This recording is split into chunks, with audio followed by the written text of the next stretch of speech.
Assalamualaikum warahmatullahi wabarakatuh. Hari ini karena ada kegiatan Maulud Nabi di kampus dan nanti dosen dan mahasiswa harusnya datang, sehingga untuk materi kuliahnya tetap saya ada dan nanti untuk presensinya mengumpulkan tugas seperti minggu kemarin. Nah, pada saat minggu kemarin saya akan ngasih tugas sesuai NIM digit belakang genap, NIM digit belakang ganjil. Nah, pada saat saya ngasih tugas saya ngoreksi, terus ada yang masih salah. Saya mau menjelaskan ulang bahwa saat kita mau membuat flowchart, ya, semua flowchart baik itu nanti menggunakan tulisan tangan itu kayak gini, misalkan saya buka pakai spine. Nah, terus saya buat, nah, misal saya buat ini itu tetap harus mengikuti simbol yang sudah ditentukan, jangan membuat semaunya sendiri, nggak boleh, atau membuat manual mulai. Nah, ini semirip mungkin. Nah, ini mulai, berarti ini saya tulis mulai. Harus nanti kalau inputan, oh inputan itu simbolnya jajar genjang, output juga jajar genjang, ya harus semirip mungkin, jangan sampai jajar genjang itu persis seperti persegi panjang, kan tetap beda. Nah, ini kan persegi panjang, kalau persegi panjang kan lurus, anggap ini lurus ya. Loh, kan tetap beda, jadi tetap akan kelihatan bahwa oh ini bentuknya apa ya. Jangan membuat semaunya sendiri, karena baik itu menggunakan alat atau aplikasi ataupun menulis menggambar manual seperti ini tadi contohnya, tetap harus menyesuaikan bentuknya. Terus yang saya katakan ada salah lagi adalah yaitu terkait ini. Nah, semua namanya flowchart itu harus ada penghubung ya, penghubung. Jadi habis nomor 1 kemana? Oh, di hubungan nomor 2. Nah, penghubung if itu pasti ada 2. Selain if nggak boleh ada 2. Nah, saya menemukan penghubungnya itu ada 2. Ini namanya penghubung. Nah, kayak gini, kalau ada simbol selain if atau decision, kok ada penghubungnya ini arahnya 2 keluar, salah, nggak boleh. Yang hanya boleh itu hanya simbol decision ini. Nah, ini decision itu yang simbol untuk if atau kondisi. Nah, ini belah ketupat. Ini boleh ada 2. Nah, dan harus jelas ini untuk apa? Iya. Nah, oh ini yang tidak, harus ada jawaban. Karena ini pasti ada 2 jawaban, iya dan tidak, salah atau benar. Tidak.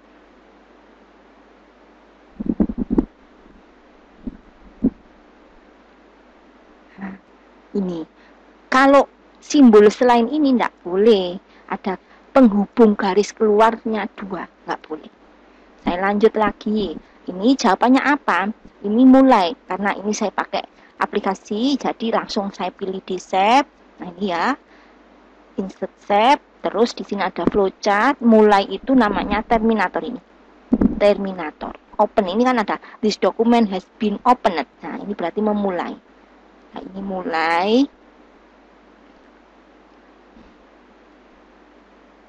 Mulai. Ini saya setting agar tidak menghabiskan tempat nanti. Mulai, terus selesainya saya taruh bawah, nanti nggak tahu di mana posisinya, pokoknya ini selesai. Terus berikutnya nilai sama dengan 78, itu berarti membuat nilai awal. Nilai awal simbolnya itu inisialisasi ini. Ini segi 6 preparation ini. This document has been opened to take. Ada keterangannya, dicek aja maksudnya apa. Ini ada simbol untuk membuat nilai awal. Nilai awal sama dengan 78. Ini kalau nulisnya nanti kok ada yang kecil, kapital, dikonsistenkan aja. Buat konsisten. Bentar. Maaf. Nah, saya setting posisi agar enggak. Udah, terus selanjutnya ini if. If di sini yaitu kondisi decision. Decision itu belah ketupat. Nah, ini yang di tengah ditulisi apa? Maaf, ditulisi apakah nilai kurang dari 75? Ini agak kurang besar.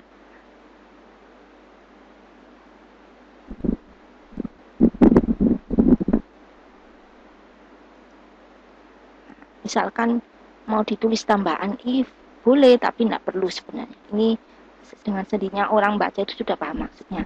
Nah, inilah baru ada arah panah keluar dua, yaitu iya dan tidak, dan harus tahu yang ya mana, yang tidak mana. Itu nggak boleh hanya garis stop. Iya, misalkan ini arahnya ke sini, ini untuk iya.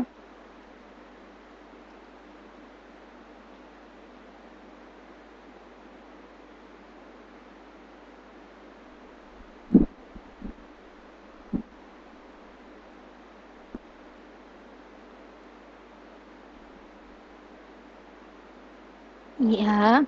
Apa kalau iya? Iya itu karena decision if itu pasti ada dua jawaban. Benar apa? Salah apa? Itu pasti. Nggak mungkin salah satu. Kalau salah satu iya jawabannya pasti salah satu. Tapi kemungkinan ada dua. Iya apa? Tidak apa? Loh maksudnya. Nah, ini iya apa? Print. Gagal. Print itu output. Output itu jajar genjang. Nah, ini.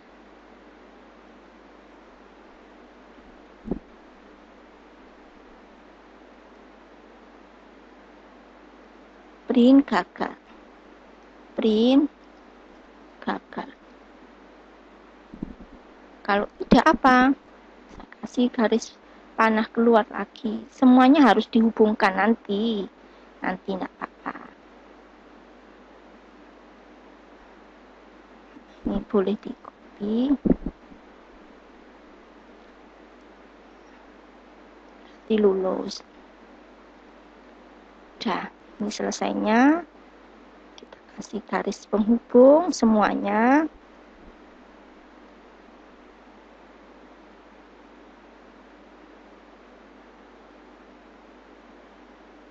Kasih garis penghubung. Ini kalau tidak,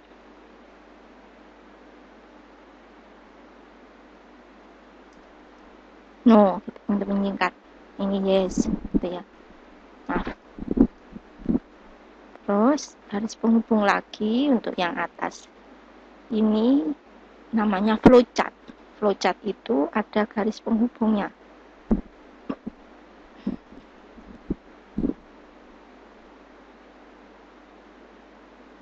Nah, gini ini namanya flowchart.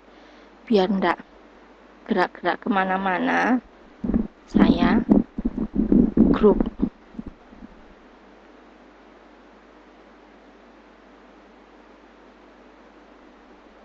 Udah. Ini ya. Nah, udah. Ini untuk jawaban NIM genap. Jadi, saya jelaskan ulang bahwa saat kita mau membuat suatu flowchart, gambarnya atau simbolnya itu sudah ada aturannya. Tidak boleh dibuat semaunya sendiri. Yang pertama. Yang kedua, garis harus ada garis penghubung ya. Tidak hanya garis tok, tapi ada arah panahnya. Ini namanya arah panah. Tuh. Jadi ke arahnya ke sini, arahnya ke sini.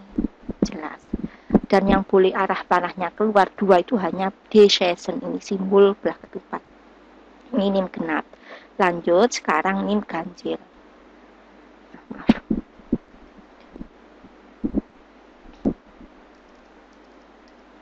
Nah, NIM ganjil, saya geser ulang. Hampir sama seperti tadi. Ini boleh kita copy, hanya nanti kita edit dalamnya.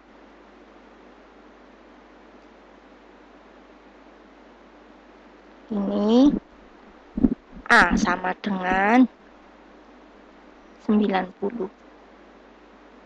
Pokoknya sebisa mungkin konsisten, tulisannya kecil-kecil semua, kapital-kapital semua, gitu aja ya. Nah, ini mohon diperhatikan. Astagfirullahaladzim.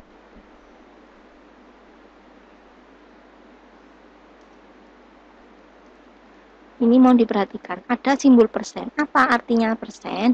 Persen itu artinya sisa pembagian. Jadi contoh, saya tuliskan di sini. Saya punya bilangan 10 dibagi 3. Sama dengan berapa? 3. Masih ada sisa? Iya. Nah, persen itu namanya sisa. Sisanya adalah 1. Jadi ini sisa. Contoh saya punya 9 dibagi 5. Sama dengan berapa hasilnya? 1. Ada sisa? Iya. Jadi persen itu namanya sisa. Sisanya berapa? 4. Nah, itu sisa. Ya. Lanjut. Berarti ini A di persen. Nah, kayak ini maksudnya. Akan kapital kalau nulis di sini. A di persen 2 sama dengan 0. Jadi 90 dibagi 2 sama dengan berapa? 45. Ada sisa? Tidak ada. Kalau tidak ada berarti kan 0. Ya, 0. Apa kalau 0? Oh iya, berarti bilangan genap. Astagfirullahaladzim.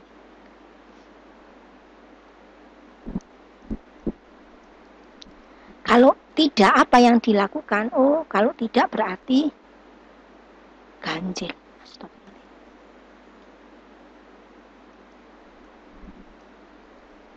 Nah, ini hasilnya. Ini adalah flowchart untuk soal NIM ganjil. Artinya, pada saat kita membuat flowchart, itu tujuannya untuk paham apa sih yang mau kita buat itu. Ya, contoh lagi sekarang. Nanti saya kasih contoh banyak, mohon diperhatikan. Pada saat kita mempunyai algoritma, itu nggak perlu kita buru-buru langsung membuat code-nya. Nggak perlu buru-buru. Kalau kita mau membuat code-nya langsung, berarti hanya bisa nulis code. Nah, sebisa mungkin kita harus paham apa sih arti dari pseudocode ini. Ini namanya pseudocode. Nah, artinya apa? Oh, berarti ini ada setiap tahapan itu ada maknanya. Oh, kalau ini ya mulai gitu aja ya. Inisialisasi berarti ya ada inisialisasi bahwa B itu nilainya 5. Saya tulis di sini. Ini jangan buru-buru di outputkan. Output itu dicari yang ada tulisannya ini. Nah, ini println ini. Kalau ditanya apa output dari algoritma ini atau apa output dari pseudocode ini, dilihat ada tulisan println-nya berapa kali. Kalau println-nya ada 2 berarti nanti akan muncul 2 kali. Gitu. Nah, tapi Saman harus paham maksud dari ini apa. Maksudnya. Sehingga kalau kita memahami, oh ini kalau ditanya output langsung tahu artinya. Langsung tahu hasilnya. Karena paham. Nah, caranya memahami gimana? Ya ini, oh ini tahapan ini apa maksudnya. Oh ini nggak ada maksud apa-apa, ya sudah mulai aja. Gitu. Nomor 2, B sama dengan 8. Ya udah gitu saja, oh B8. Terus selanjutnya apa? Oh print, nah ini output. Nah, berarti print B plus 2. B-nya berapa? 8 tambah 2 berarti outputnya 10. Lanjut. Nomor 4. Oh 4 itu B sama dengan B plus 2. B-nya berapa? B-nya tetap 8. Ini tidak akan disimpan. Ini hanya ditampilkan. Ya. Ingat. Perintah mana yang disimpan? Perintah yang ada proses ini. Ini disimpan. Ini disimpan. Maaf ini ya. Nah ini. Kalau ini hanya menampilkan, jadi tidak akan nyimpan. B-nya tetap 8. Berarti ini berikutnya B sama dengan 8 tambah 2, 10. Paham ya? Perintah berikutnya apa? Println B. B min min. B-nya berapa? Kalau simbolnya ada B min min, itu artinya nilai B dikurangi 1. Jadi kalau ketemu simbol B sama dengan kayak gini. Maaf. Nah, itu artinya B sama dengan B min 1. Nanti kalau ketemu, ini min-minnya gabung. Min-min kayak gini hasilnya ya. Hasilnya kayak gini hasilnya. Min-min. Terus kalau ketemu B plus-plus, itu artinya nilai B ditambah 1. Jadi kalau ketemu simbol plus-plus itu artinya ditambah 1, min-min kurangi 1. Itu ya. Nah, berikutnya ini sudah ditampilkan saja, tidak disimpan. Berarti B min-min. Nah, apa bedanya proses min-min di belakang sama di depan? Jadi kalau nanti ada ketemu, ini sama saja.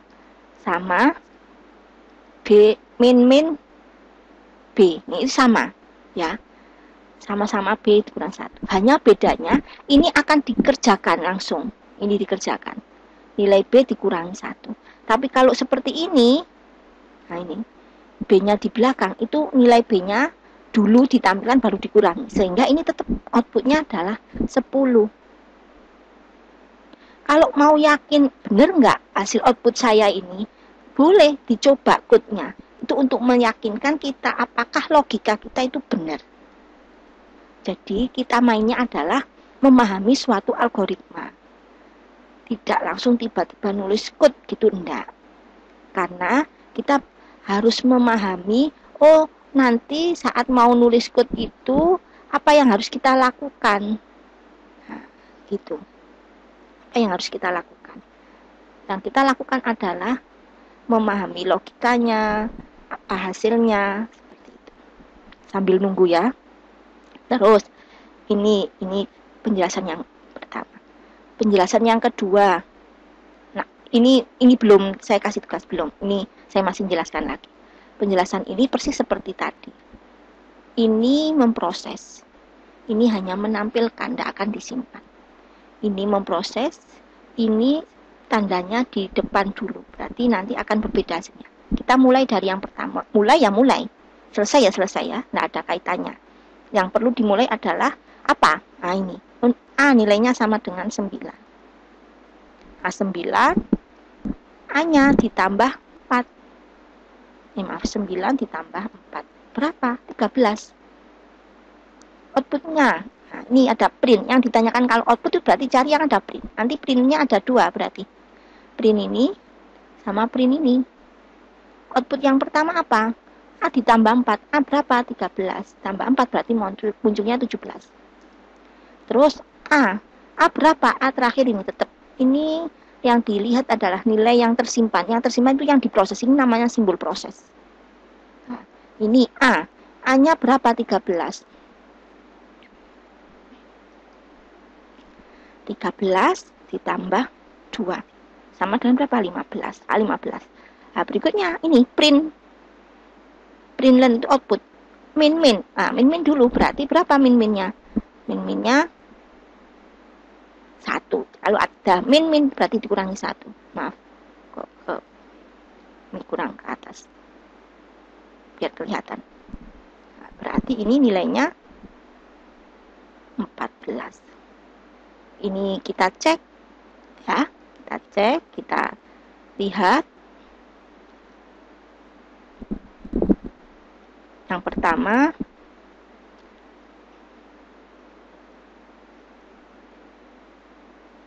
nggak boleh angka dulu, nggak boleh. Oktober tanggal 2. Di sini yang pertama tadi nih. Ini saya buat layarnya double kayak gini ya. Ini juga biar memudahkan nulis.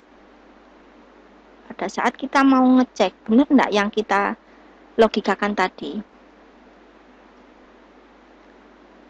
Ini pembuka. Tidak semua bahasa pemrograman ada pembukanya. Karena ini kita menggunakan bahasa Java, kita ikuti strukturnya. Nggak perlu dihafal nulis. Nah, diingat ini B sama dengan 8 berarti misalkan kita buat pakai variabelnya namanya adalah B, nilainya adalah 8. Print berarti system.out.println langsung B plus 2 operasi beneran ya, proses B sama dengan B plus 2, println lagi sistem dot println B min min, udah selesai, nggak perlu ditulis selesai, tutupnya itu sudah selesai. Ini kita running, apakah sama seperti ini 10-10 outputnya. Nah ini hasilnya 10. Oh bisa ya, itu tadi penjelasannya, sehingga kita nggak tiba-tiba oh iya ini nilainya 10 tapi nggak tahu asal muasalnya, harus tahu asal muasalnya. Yang ini kita coba lagi. Nah ini sama nggak, kita buat lagi file Java Oktober 2, nggak mau kurung kurawal, kurung buka, nggak mau.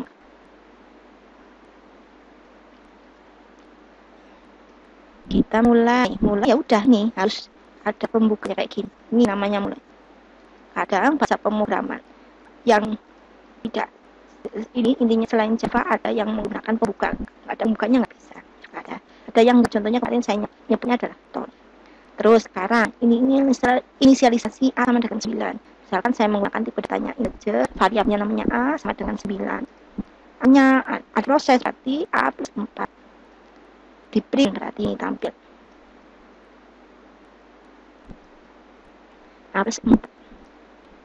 Hanya diproses lagi, kalau proses itu pasti akan menyimpan, tapi hanya nampilkan saja, tidak disimpan. System.out.println min A. Ya, selesai. Karena ini selesai, nggak perlu tulis. Ini sudah dengan sendirinya selesai. Ini memulai. Ya, itu Java. Cara ini hasilnya sama nggak? Iya, sama. Intinya dipahami apa yang kita tulis logikanya. Ya. Terus sekarang tugasnya nanti saya ini perbesar lagi. Tugasnya nanti sama seperti sebelumnya, ada NIM ganjil genap. Saya punya referensi soal banyak. Nanti tak ini ya. Nanti tak printkan. Tidak perlu code-nya. Sama harus melogika sendiri. Tidak perlu code-nya. Tidak perlu code.